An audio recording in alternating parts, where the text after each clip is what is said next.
This episode is brought to you by Accenture. When your advertising operations fall out of sync, everything else follows. Spotify and Accenture are working together to reinvent the rhythm of ad sales, using automation, analytics, and smarter workflows to simplify campaign delivery and access better data across the business. The result? Less time spent on operations, more time connecting brands with the moments and fandoms that matter most.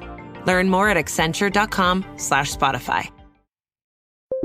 When you need to build up your team to handle the growing chaos at work, use Indeed Sponsored Jobs. It gives your job post the boost it needs to be seen and helps reach people with the right skills, certifications, and more. Spend less time searching and more time actually interviewing candidates who check all your boxes. Listeners of this show will get a $75 sponsored job credit at Indeed.com/podcast. That's Indeed.com/podcast. Terms and conditions apply. Need a hiring hero? This is a job for Indeed Sponsored Jobs. This podcast is part of the Robots Radio Rocket Club, a program designed to help all podcasts reach their full potential. For information about joining the Robots Radio Rocket Club, check out robotsradio.net. Welcome to Holocron Histories, Star Wars Canon versus Legends, where we're going to take a deep dive into the lore of the Star Wars universe. Hello, everyone, and welcome to the Holocron Histories podcast, where we talk about Star Wars Legend versus Canon. I'm one of your hosts who sometimes speaks correctly, Austin, also known as Teacup. And I'm your other host, Ben of Temeria. All right. Well, we just came out of probably two really information-based episodes with lots of information with our Mando episodes, and now the Eternal Empire episode. So we've kind of been focused on Star Wars The Old Republic a little bit with the Legends Mando material and the Eternal Empire. Where are we going today? Today, I just got it thinking, what could we do in a little short series? And I was thinking species. We go over the different species in the galaxy, and even though they're not much of quote-unquote species, we are going to be talking about the Nightsisters, or / Night Brothers. But yeah, we all see them in, obviously, mainly we see them from the Clone Wars, where they were first introduced. And then also we do get to see the Nightsisters and Brothers in Jedi Fallen Order, where Cal's, exploring Dathomir. Right. So, a lot of fun stuff, and a lot of stuff tying back into, the current situation of the universe, and even stuff during the Clone Wars. So, cool thing, we do have Legends material on the Nightsisters, which was new to me. I didn't know there was Legend material, quite honestly. Though, Clone Wars did come out before the Disney takeover, so there probably was something. Right. So, the founding of the Nightsisters, the female Force users, the planet Dathomir, trace their roots back to Mother Alaya, a rogue Jedi Knight who had been sentenced to exile on that planetary colony around 600 BBY. After using her powers to subjugate the other exiles, Alaya showed the first Dathomirian women how to use the Force, managing to create her own sect of all-female Force users. Concerned with regulating her new community's social life, Alaya wrote the Book of Law, which she based on the Jedi Code. Which is very interesting. When you think Nightsisters, you do not think Jedi Code whatsoever. No. At least I don't.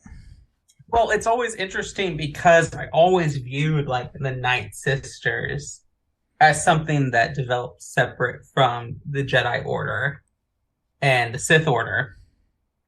Oh, my camera's being all out of focus. But it is. All right. Hold on.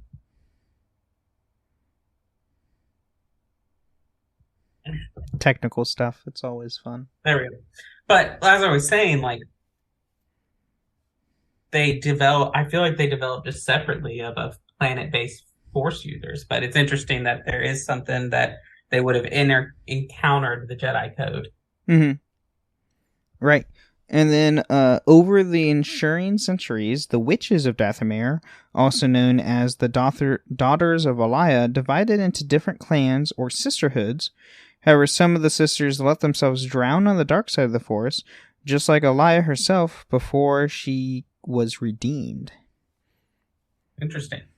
And then, as a consequence, the witches of Dathomir instated a tradition of exiling Darksiders and others who broke the ancient code to live outside their clans in solitude and contemplation.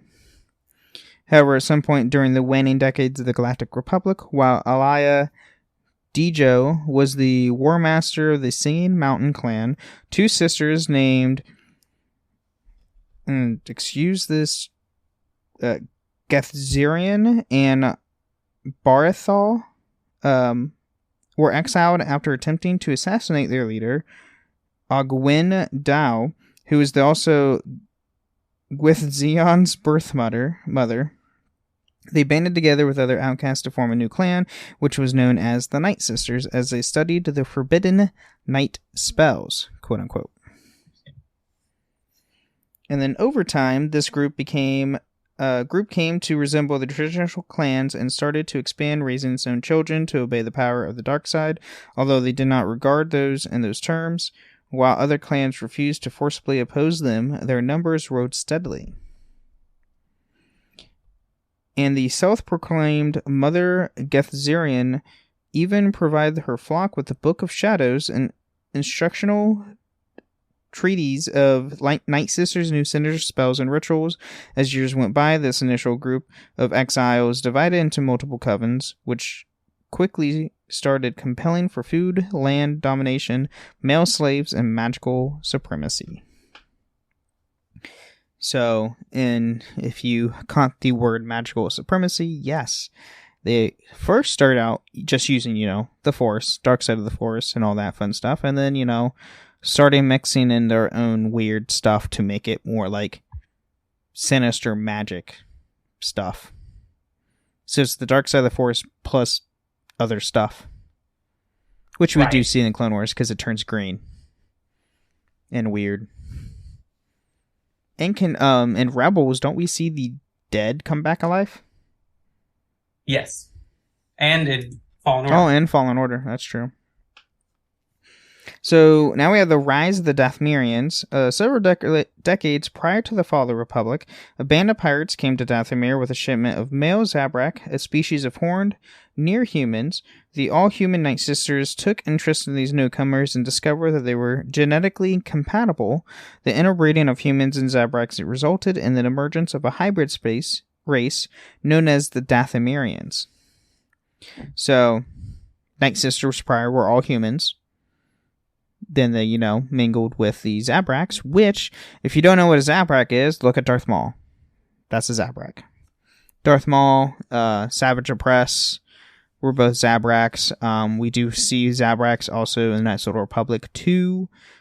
I don't know, do they show up in 1? I can't remember. The Night Brothers? No, just Zabraks in general. No, not that I see. We see, so there are like 3 different names for this. You've got the Dathomiri, you've got the Zabraks, and you've got the Iridonians. So in KOTOR 1, we do see an Iridonian. Yeah, because they're the lighter tone skin. Right. Well, in KOTOR 1, we see another Iridonian. They have that weird, squarish mask helmet. You find a bounty hunter or mercenary on Manon in KOTOR 1. I do remember that now, yeah. So that's part of it. But fun fact, Zabraks do have, depending on their alignment with the Force, could change their skin tone. That's why Darth Maul is more red, because he was, I would say, not influenced by the dark side, but that was his alignment at birth. It's right. Weird how They're like, if you go and play Star Wars Old Republic, if you're on the Republic side and you play Zabrak, you are like a tannish color. If you're Zabrak on the Empire side, you're a red and dark skin tone, just like Darth Maul. So it's weird on how that affects it. But back on topic, Gethzarian herself, for example, was a Dathomirian, the product of a full human mother, Agwyn Dio, and her Zabrak maling or breeding mate. The girls were integrated into the covens, while the boys, known as the Night Brothers, were kept as slaves and breeders. From this period on, the Night Sister clan population was made up of both full human and Dathomirian hybrids. So yeah, that's their history gets dark pretty quick. With the whole, slavery thing of Zabraks, just as, quote unquote stallions, as we know as today's terms for most things. And yeah, not a good thing, but as we later see in the series, it doesn't end well with them anyway, so. Now we get to Queen Zalem's ambition. So the Nightsisters remain divided into various competing covens until 31 BBY, when Clan Mother Zalem anointed herself Queen of Dathomir. An ambitious monarch, Zalem had learned a higher mastery of the Force by capturing a Jedi Knight on Dathomir and forcing him become her mate. After learning everything she could from the Jedi and Sterling, a daughter named Roslay, Zalem killed her mate slave. Now strong in the Force, she rediscovered Dathomir's legendary and forgotten star temples, a series of mysterious pyramids built by the long-lost Kwa civilization.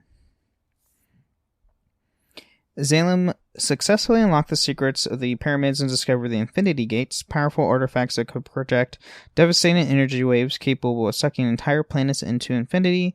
Haunted with ambition, Zalem hatched a plot to destroy Coruscant, the capital of the world of the Galactic Republic, with the help of those ancient Kwa. So she basically has artifacts that make a black hole. Interesting. And then, however, the self-appointed queen plan for the galactic domination was foiled by the Jedi Knight Quinlan Vos with the help of Zalem's own daughter, Roslay, stabbed her mother in the chest with a lightsaber, ending her reign over the United Sisters. While other witches expected her to take the mantle of queen, Roslay was taken into custody on Coruscant by Vos, therefore ending Zalem's lineage. And if you haven't known, Quinlan Vos is a very well-known Jedi in the Clone Wars. He pops up in the Clone Wars here and there. We do get his name dropped in Obi-Wan, which is awesome. And he is in the book with Asajj, and I cannot remember the book name on the top of my head. We'll get back to that.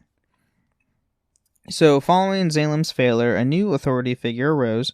Talzin, who was both the clan mother and shaman of her coven, succeeded in uniting the competing clans under the banner. Under Talion's, the Nightsisters enter the Properus era. Words. At that time, Mother Talzin decreed that the sisters under her lead could only mate with Zabrak Night Brothers. Talzin also established a clear policy of separation, with the brothers staying aloof from the sisters. And then, now we have the Clone Wars. So this is all the cool stuff that we see during the Clone Wars, the animated TV show. So in 22 BBY, the Galactic Republic went to war against the Confederates and independent systems. At some point during the pan-galactic conflict, a group of Night Sisters came into contact with Count Dooku, Sith Lord and leader of the Confederacy. The Sisterhood were under the control of Sai Sirku and Janssen Garak. I think that's how you say that name. Dooku recruited them into the Confederacy with espionage. With their true goals were their own. They involved in the plot to smuggle and make the use of lightsaber crystals for a separatist superweapon, which made the Jedi Council aware of the new threat. They eventually betrayed Dooku with the mysterious Master in part to prevent Dathomir's destruction. So, they helped smuggle, lightsaber crystals to the Confederacy because, they were secretly building the Death Star, because we do know that if you watched Attack of the Clones, you can literally see the Death Star plans. Later during the war, the Nightsisters welcomed back and helped the estranged sister Asajj Ventress in her quest of vengeance against Count Dooku, who had betrayed her. 2 other Nightsisters went with her to Sereno, bent on assassinating the Count. When their attempt failed, Mother Talzin provided Dooku with an apprentice following the apparent quote-unquote death of Asajj Ventress.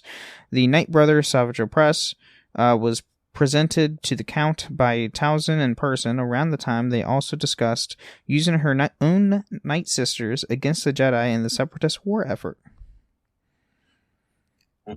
The Nightsisters subsequently came under attack from General Grievous, who had ordered to wipe them out, resulting in the battle ended with a CIS victory and essentially amounted to genocide. Ventress and Talzin were being the only survivors. And then, despite enduring heavy losses and greatly reduced numbers, the Nightsisters' presence on Dathomir would never be completely eliminated, and the eradication of most Dathomirians led to the original human Nightsisters restored to their former prominence. Indeed, in the time of the Galactic Civil War, the Nightsisters were reorganized back to a single coven once again under the iron fist of Geth Zarian. So that's fun. So, yeah, a lot happens. Ventress, if you go and watch the Clone Wars, Ventress eventually does portray Count Dooku and try to kill him. And it doesn't work. Because, Dooku. But, yeah, and also at that time, after the Clone Wars, Ventress does go off her own, and she actually does redeem herself, which is cool. Which is in a book with Quinlan Voss. And then now we have the fall of the Nightsisters. So around the time of the Battle of Yavin, the Galactic Empire established a prison colony in Dathomir. Gethzarian and her Nightsisters aided them, tracking down escapees and renegades who hoped to attain passage off the world. Using the dark side of the Force, the Nightsisters began to corrupt the Imperial forces and progressively usurped control of the prison staff and the Imperial officers.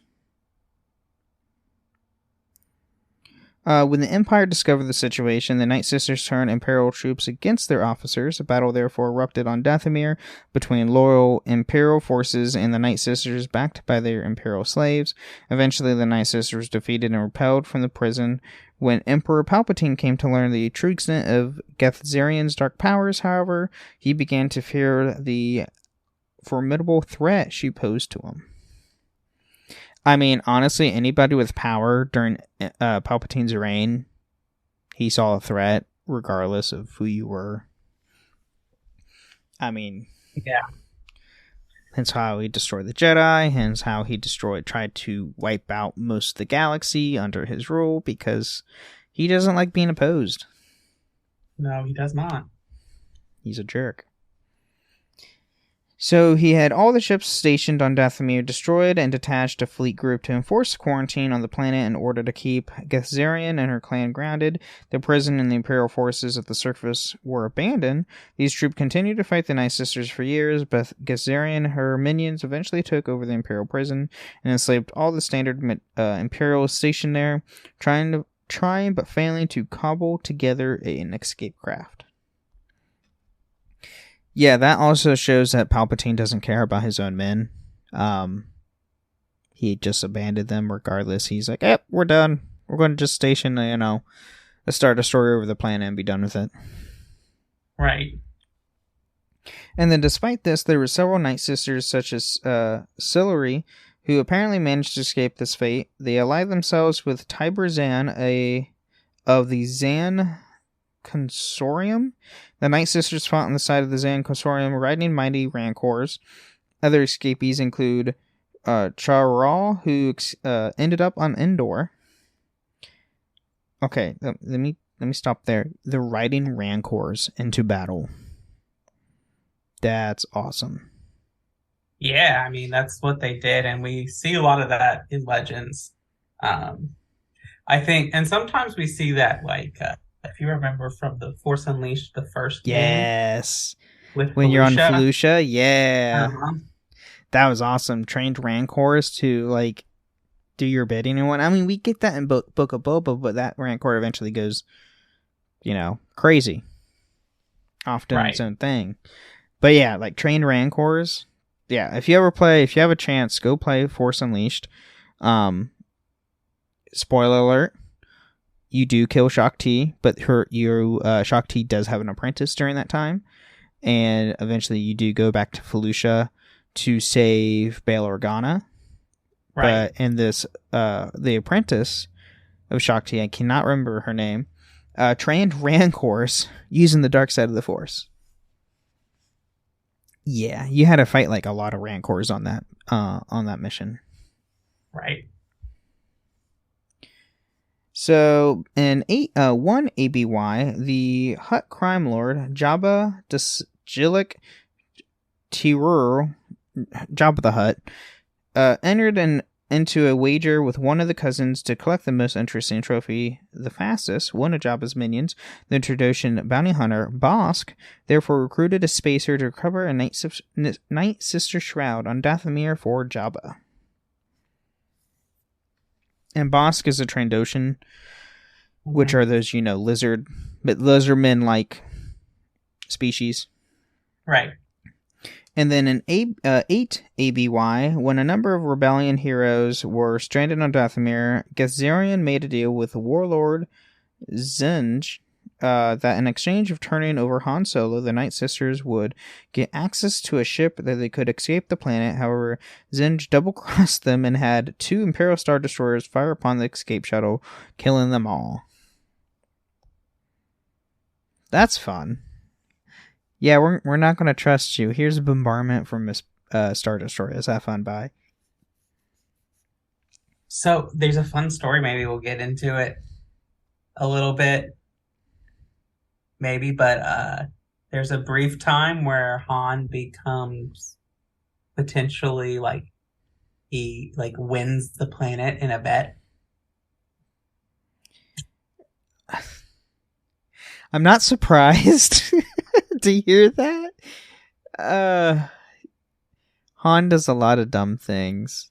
Right. Enough said. We see that in the films. We see that in Legends. We see that everywhere. He makes a lot of dumb choices. That's probably not one you should do. But yeah, so he gets himself in a nice little time over there. Oh god. So, last for Legends, we have the Rebirth. So around 23 ABY, a new clan of Night Sisters were formed by Tamith Kai and the Great Canyon. This clan accepted males and treated them with equals instead of slaves, as opposite to traditional Dathomir society. The best of the clans were sent to the Shadow Academy for more training, with the rest remaining in the Great Canyon. Which the Shadow Academy was a battle station that was used for hidden training, to train the Fallen or Dark Jedi. Yeah. Unlike the traditional Night Sisters, this new clan was heavily influenced by Imperial Dark Jedi teachings and drew upon the dark side of the Force as a concept. The fate of those left behind after the Shadow Academy fell is unknown, though at least one of them, Lumi Plo, later left the planet after the Second Imperium's fall. And then in 43.5 ABY, a clan of Night Sisters attacked the unification ceremony of the Broken Columns clan and the Reigning Leaves clan, and were repelled by the combined might of the clans with the assistance of Luke and Ben. The Vestra Kai, some of the remaining in Vestra Kai, so Luke, Ben, and Vestra Kai went and stopped all this. Some of the remaining Nightsisters were captured by the lost tribe of the Sith and were forced to teach them their control web technique. Yeah, so basically, there's a lot of context for what happens in this. I'm currently reading those books right now. Okay. So I read the one where this happens, but basically, so after Jason Solo turns to the dark side, and after all that war, basically what is now the Galactic Alliance, the current leader of that basically turns on Luke and ends up exiling him from Coruscant. And and basically under the pretense that he's at fault for Jason Solo's fall in the consequent war, because he didn't, as Jedi Grand Master, he didn't see it soon enough. I mean, see, you could say the same thing about Anakin, but it happens. So Ben basically decides to go with Luke for his 10-year exile. He's exiled for 10 years, or he can't, if he finds proof of why Jason Solo turned to the dark side. Because Ben is Luke's nephew, correct? No, his son. His son? Okay. Yes. With him and Mara Jade. That's right. And so he and Ben go to try to find this, and they go to all kinds of planets, learning all these Force techniques and everything. It's a great time.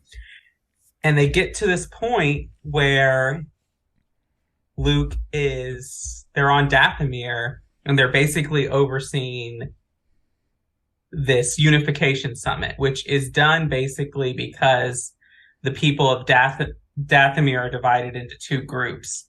Basically, you have clans that are women and clans that are men. And obviously, they're a matriarchal society.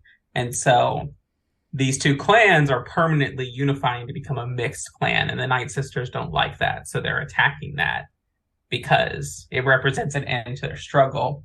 Well, Vistara is a Sith that is from Vitiate's empire. Their tribe is from Vitiate's empire. And they crash land on a planet and basically are stranded there. And it's the lost tribe of the Sith. And so she comes there and basically we could use these Nightsisters. And it's a whole thing where she leads the lost tribe of the Sith to them. And then they're all captured. That's interesting. I like how they bring back Vitiate, though. From his stuff. That's interesting. Right. Holy crap. Yeah, so basically they were part of a ship that basically crash lands on this planet, and they end up staying there, and then as subsequence don't fall to Bane's purge of the Sith. Interesting. Holy crap. Because basically that's what book the series end. Is this? It's called The Fate of the Jedi. Fate of the Jedi? Okay. Mm-hmm. The Nightsisters is only in one book. Okay. But yeah. That's interesting. Holy crap. All right. Well, I think it's a good time to take our mid-break. I think so, too. If you've ever blasted synth beats from your boombox or burned CDs for your besties, this one's for you. As people get older, much like their music tastes, their health needs change. AG1 is the simple daily health drink designed to deliver over 75 essential daily nutrients and pre- and probiotics to support energy, digestion, and mood. So you can make the most out of every decade and dance break. Learn more at drinkag1.com.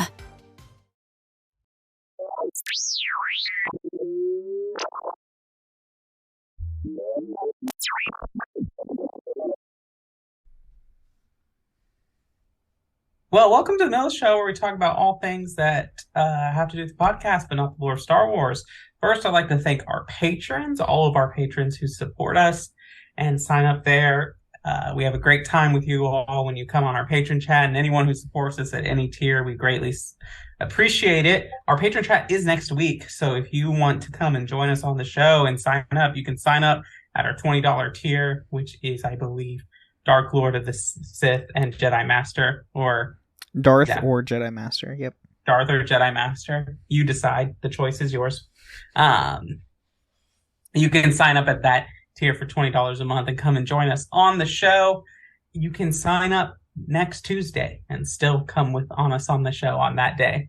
And so that would be great. Another great way to support us is to leave us ratings or reviews on Apple or Spotify. If you leave us 5-star and some words, we will read it out on a future episode of the show. Ben, we do not have a review to read today. We do not at the moment. All right, well, let's get those reviews in so we can read one.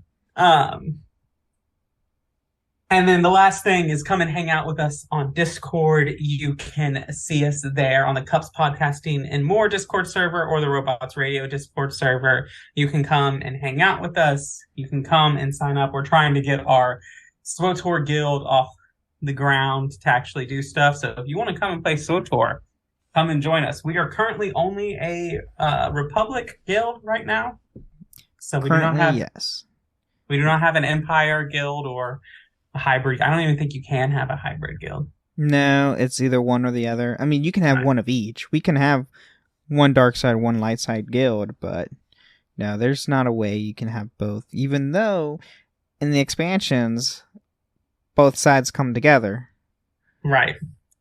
But if you want to come and play with us, just come on. We'll get that going. And, if we get enough interest, we might make a dark side guild. Yes. Yep. Right. And you can also hang out with us on the Robots Radio Discord, where you can find channels for all of our shows and a bunch of other shows. Ben's show, the Wizarding World Lorecast, which goes live on Wednesdays at twitch.benoftaveria. We go live on Tuesdays at 8 p.m. Eastern, 5 p.m. Pacific. You can come and hang out with us there, and we have a great time. You can come and chat with us on live if you want to catch us live at twitch.tv/Ben of Temeria. You can hang out with us there. Also, Ben streams Star Wars stuff sometimes. Yeah, I haven't been doing a whole lot of streaming currently. I'm trying to get work stuff situated before I get on a regular stream for games and whatnot. I've been playing a lot of Hogwarts Legacy. It's a bunch of fun. Just, going around throwing spells left and right. But I do stream Star Wars games. I'll probably stream Hogwarts at some point. Not this playthrough, probably my next playthrough, probably. We'll see.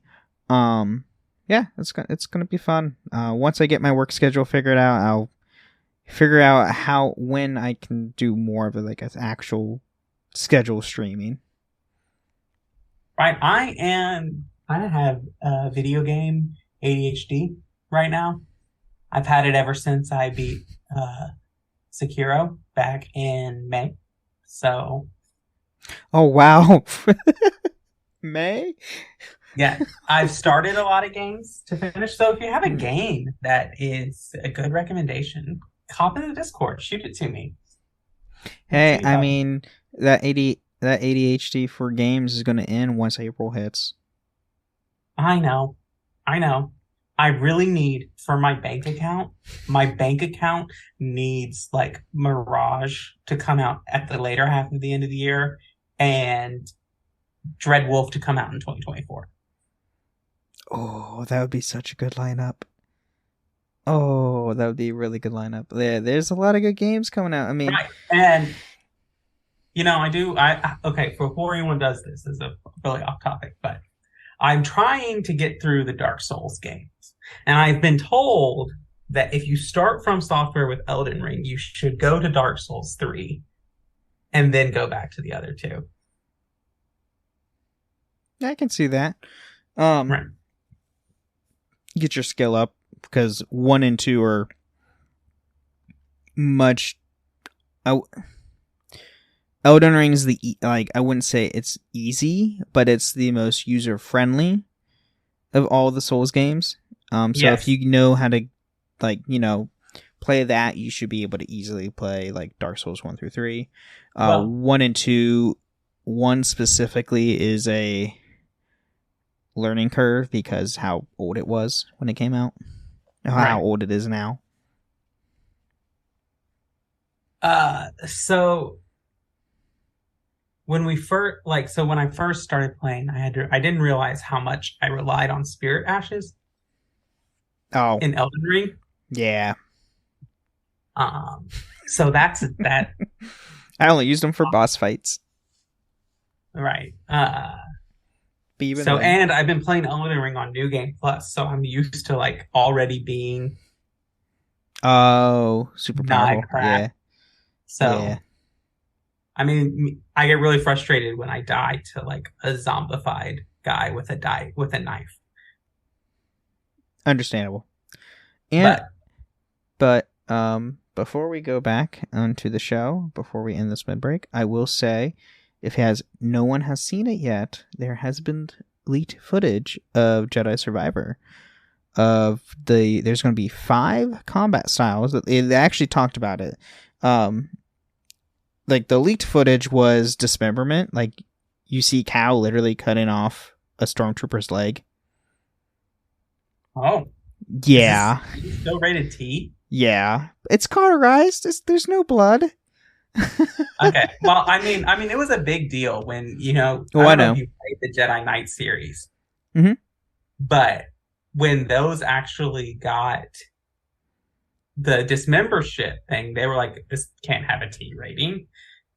But they let it through there. I'm just surprised that the RSB let that slide with a T rating. I mean, with how Star Wars is evolving now, I mean, we see dismemberment now on screen finally on some of the shows. Like we saw that in prequel, though. Yeah, we also saw in the prequel too. Yeah, Daniel gets his head cut off. Oh yeah, and you see his head roll. There's a blood splatter with Maul. Yeah, there was a blood spatter with Maul. Yeah, which doesn't make sense because the wound's cauterized, so there should be no blood. Right. Well, it's possible that some gets out before it cauterizes. Yeah, that's fair. Maybe. But typically, I mean, yeah, there's dismemberment in the prequels, but it's not on screen. When an Obi-Wan Kenobi, we see literally a stormtrooper get cut in half on screen from the laser wall. Right. And it's like, oh, they're finally doing it after, 20 years? Okay. But yeah, there looks like there is going to be possible dismemberment. I mean, it could change. Who knows? And then there is 5 combat styles. There's the single blade, double blade, dual blade, to wear one in each hand, cross guard, and the blade and blaster. And you can have 2 equipped at a time, apparently. And 2 blasters equipped, 2 blades. Well, 2 of the styles equipped. 2 of the 5 styles equipped at all times, and you can switch between the 2. And each style would be different and would be better use in different scenarios and whatnot. Right. But what they've shown, the crossguard is going to be a slow style but heavy hitter. So apparently the blade is like on par with a broadsword. Oh. Which is interesting. A broadsword or a greatsword? Like a broadsword. Okay. It's interesting. It's weird. But yeah, the game looks great. Comes out in April. There's going to be a book here that comes out in 2 weeks. So get that, read it before the game drops, because it's going to take place at the end of the events of Jedi Survivor or Jedi Fallen Order up to the events of Jedi Survivor. Mm-hmm. So we've already gotten some name drops of, Marin is on the cover of the book. We know that the 5th brother is going to be in it. Mm-hmm. And so we'll understand why Marin's not in the trailers, because that's my biggest question. I am very afraid that she's going to die in this book. I will cry. Anyway, let's get back to the show. Yeah, let's do it. This episode is brought to you by Adobe Firefly, the all-in-one creative studio with AI-powered image and video generation. Built for today's creative process, Firefly helps you generate, edit, and experiment fast. Because the asks aren't getting smaller, and the timelines? Woo, yeah, still tight. With all the best creative AI models in one place, Firefly brings your ideas to life. Learn more at adobe.com/firefly. This episode is brought to you by Perfect Bistro Cat Food. Hey guys, today I'm interviewing my cat about his perfect bistro food. Percy, you seem to be a big Perfect Bistro fan. Care to comment? Totally. What do you like about it? You love the high-quality ingredients? And the delicious flavors, of course. Yeah, that makes a ton of sense. Listen to Percy, guys. Visit perfectbistro.com to try it for your cat. All right, now that we're back, we are getting to the canon history with the Nightsisters. So, life on Dathomir. It's dull. According to the commonly told story, the first of the ancient Nightsisters were trained in the ways of the forest by Alaya, a female Jedi whom the Jedi Council had sent on exile in the mysterious planet of Dathomir. However, the Jedi Council had no records of an exile named Alaya, and the Nightsisters themselves had other contracting tales about their origins. Even if she was not the founder of the Sisters, Alaya also wrote the Book of Law and taught the Sisters to dislike the Jedi. So from a little different here, instead of being, the Book of Law being based on the Jedi Code, this Book of Law is specifically told, don't like the Jedi. We don't like them. Don't trust them. Right. And then when Formprath came to Dathomir, they exploited the natural resources of the planet. The Nightsisters opposed this technological invasion, forming a symbiotic alliance with the Rancors in order to drive off the coloners. They mounted them in combat and succeeded in driving the coloners out of the soil of Dathomir. Knowing that the technology advanced aliens posed a threat to the Coven, the Nightsisters modernized some of their weapons, such as their energy bows. Which we do see a lot, especially if you go and watch The Bad Batch. Omega, she typically uses an energy bow as her main weapon. Right. I really like the energy bow, because it very much reminds me of how the weapons work in SWTOR. Of you can put kyber crystals in blasters, and that affects how that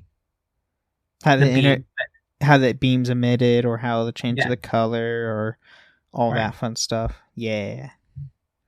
See, KOTOR and SWTOR does so much different stuff with the weapons than what modern stuff do. Right, and there's a lot of different. I would love to see the lightsaber staff come back, the one that, what's her name uses in Knights of the Fallen Throne. Oh, we talked about her last week, and I can't remember her name on the top of my head. The twins' mother and Valen's mother. Yeah, she uses a saber staff, which is great. I mean, there's similar. I mean, the Palpatine's Senate guards use saber staffs. Okay. The canon is weird on that, because in Force Unleashed, they use saber staffs. In other medias, they're like shock sticks. Oh, that's weird. Similar to what the troopers use, the melee troopers use in Fallen Order. Yeah. Huh. That's weird. Maybe it's just more of a Legends thing. Well, I thought... For your DC nerds, I call them the Nightwing ripoffs. That's fair. So, according to legend, the Nightsister Zeldin went after the Sith Darth Kuldoth after he stole burial pod from Dathomir. Zeldin attempted to manipulate Kuldoth into causing his own death out of revenge, but Kuldoth was aware of Zeldin's presence, exploiting their connection before trapping her consciousness within his mind. Though a weapon used more commonly by Jedi, and Nightsisters had adopted light whips by the High Republic era. More of bringing back the light whip, which, if you do go and read some of the Jedi or High Republic novels, there is a new Jedi Knight in one of the books that she modified her saber to where she has it as a lightsaber, but she can then like twist it to where then it the blade becomes flexible as a whip. Right. But it's also Similar. the most... What? Go on.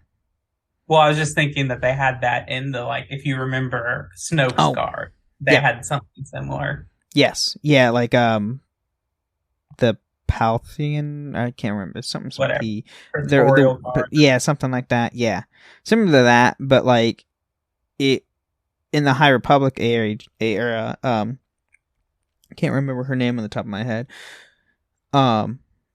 She made her light whip, but also all the other Jedi have said like that modification is the most dangerous because if you don't control the whip well, you can eventually, like, you know, the energy band will come back and, like, you know, slice you into two, which is not ideal. But a period took place known as the Golden Age of the Nightsisters. The clan flourished, and the separate Nightsister clans lived in harmony. However, the era nearly came to an end as the clans drifted apart. However, the Iron Will Druid, the clan mother Talzin, kept the clans together, unifying them into a single clan. Since their power was at the most potent on their home planet, the Nightsisters rarely ventured off-world during the height of the Galactic Republic. However, this changed under Mother Talzin's. During this time, Talzin worked alongside the Sith Lord Darth Sidious. Talzin became very wary of the machineral, knowing that they could only have two powerful dark side factions at one time due to the rule of two. Sidious ultimately betrayed Talzin and took her son Maul from her. At the time of the Clone Wars, Talzin began to sell her sisters in service as mercenaries to the galaxy's wealthy civilians. So Talzin was the mother of Maul. Interesting. Well, is she actually the mother, or is she just Mother Talzin? Like, because that's her title. I mean, I believe she is the mother of Maul, but I mean, it could be title. Right. In 232 BBY, Jedi Padawan Amir Kantaros thought about how the Nightsisters had less rules than the Jedi and their creative, more destructive values. In 50 BBY, the clan was forced to give up the young Asajj Ventress to the Silatine criminal Haused as insurance for protection. And that's like the start of Asajj's like entire origin story, and it's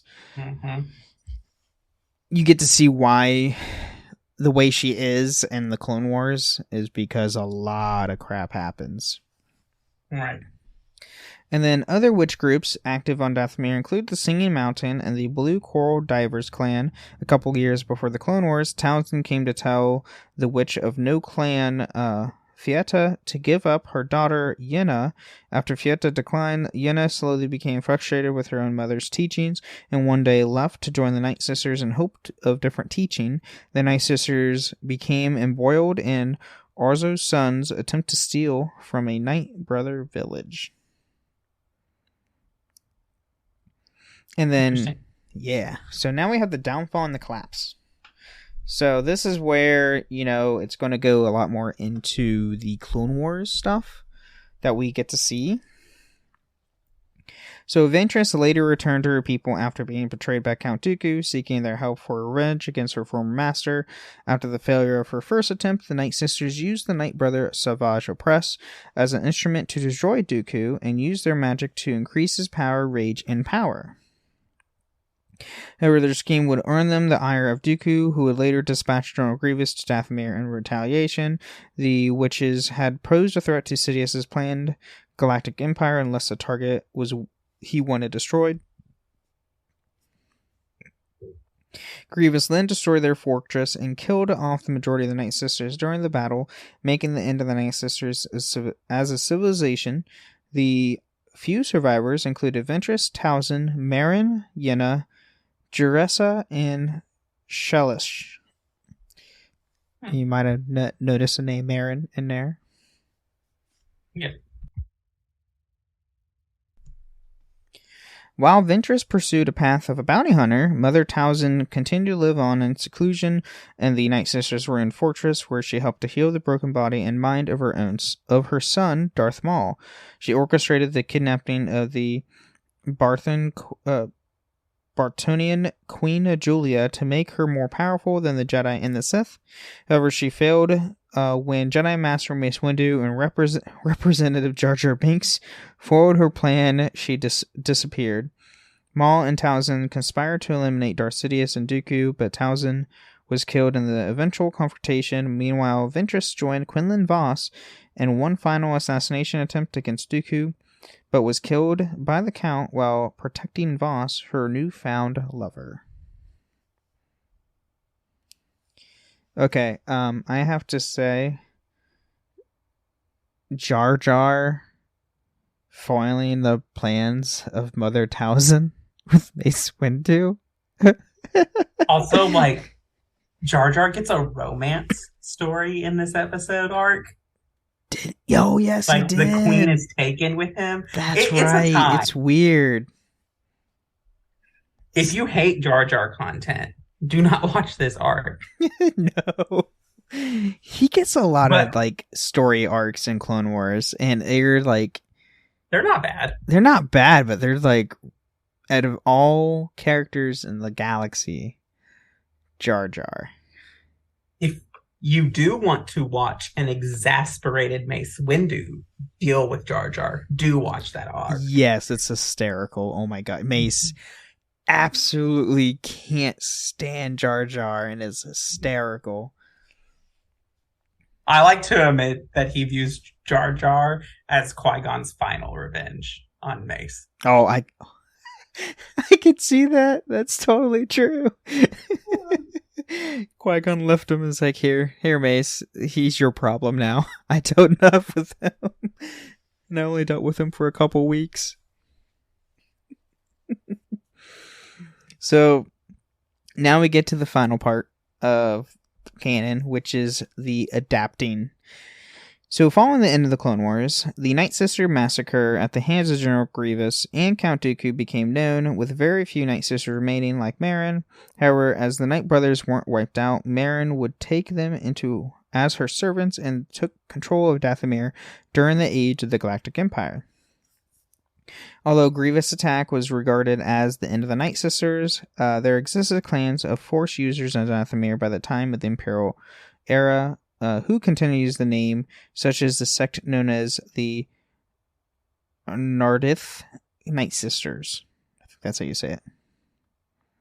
These groups remained a concern for Sidious, who ordered a small garrison of Imperial military to report if any would try to make it off-world. At some point, a female Inquisitor found Jaressa, a member of the Nardithi Night Sisters, and took her as an apprentice. However, years later, Jaressa betrayed her master, covered up her death, and took her double-bladed spinning lightsaber. Oh boy. It's the helicopter. I can't stand that design. I'm sorry. I can't stand the whole helicopter thing. That makes zero sense physically. No. In 14 BBY, Merrin joined the crew of the Stinger Mantis. So this is the time where she met Cal and joined the crew. Around 2 BBY, two spirits of the Night Sisters were summoned by Maul and Ezra Bridger in order to break their Force bond. However, the spirits demanded their flesh and blood as payment. The Night Sister spirits attacked and possessed Kanan Jarrus and Sabine Wren. Together, they fought Maul and Bridger. Maul abandoned the fight, but Bridger continued fighting. Bridger spoke with the Night Sister that possessed Kanan. The Night Sister told Bridger that Maul promised flesh and blood to rebuild the Night Sister clan. However, Bridger was able to destroy the source of the Night Sister's powers, the altar, and the spirits disappeared. By the Galactic Civil War, Sheelish was among the sole known surviving Night Sisters during the lockdown of Argonic sector between 4 and 5 ABY, and taught the ways of the Force to a smuggler from Brennan Khan, who ultimately emerged as leader of the uprising. Which I believe, if I recall, The Uprising, it's a very long discontinued game. It was called Star Wars Uprising. It was a mobile game, top down, like Diablo-ish style game. And one of the later updates before the game was officially discontinued, was your bounty hunter character that you have eventually was be able to use force powers to where you held a lightsaber and everything. Right. Which it took place like right after the collapse of Endor, like the destruction of Death Star 2. And so, like, all the warlords of the Empire, like, shut down the Republic. Yes. Yeah, I mean, I liked the game, honestly. I don't know. It wasn't bad. I mean, I think the thing is that the problem with mobile games is that their main way to make money is through, like, loot systems. Loot crates. Mm-hmm. Yeah. And if they don't get money, they don't get to stay. No. And the only one that has been able to maintain is Star Wars Galaxy of Heroes. Which, and honestly, that's because, I'm surprised that game is still running. I mean, it was the first one of that style, and they modeled so many other games after that game.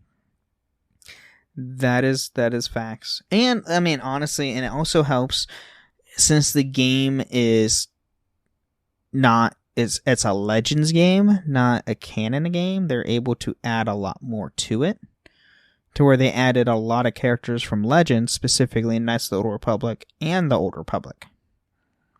Right. So, like, Darth Revan, Jedi Knight Revan, Darth Malak, Bastila, Darkside Bastila. They even recently added Malgus from Star Wars Old Republic when they did the most recent expansion for SWTOR. Yeah. I will tell you that he's not an easy character to get. I doubt he was. Well, you need like 145 shards to get him? Well, yeah. Okay. He unlocks at 7 stars, so it's 330. Dear God, no thank you. That's too much grinding. But you got him through what's a mode called Conquest, which is a PvE environment kind of thing. It's in game real. There's lots of game modes that do different things and are different paths to unlock different characters.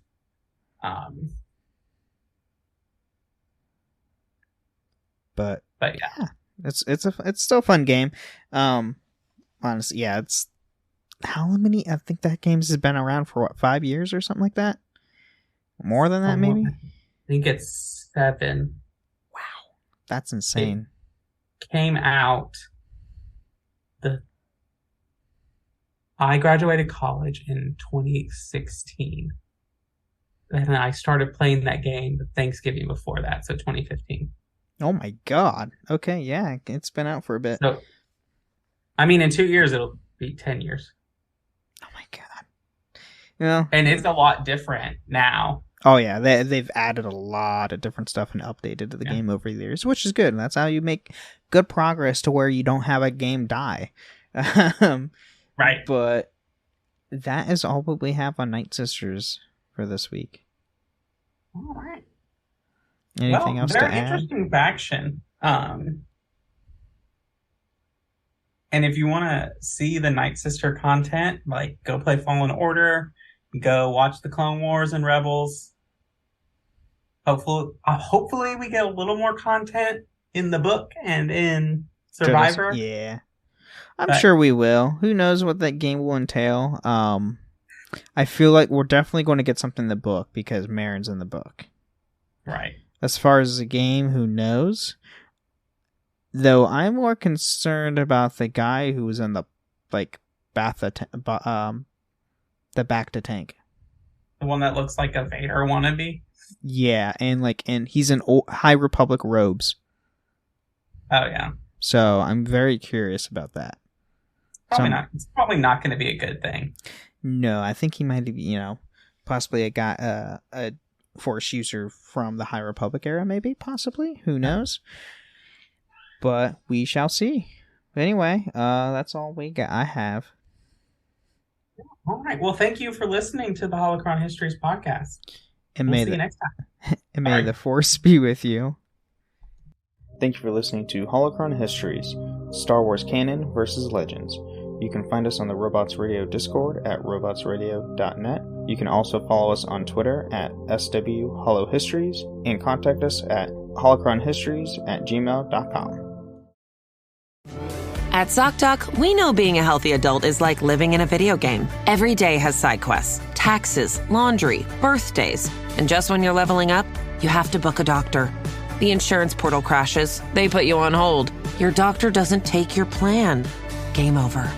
We see you. So we made booking a doctor easy. Download ZocDoc. Search by specialty, insurance, and availability. Book instantly. No cheat codes required. Find a doctor you love with ZocDoc.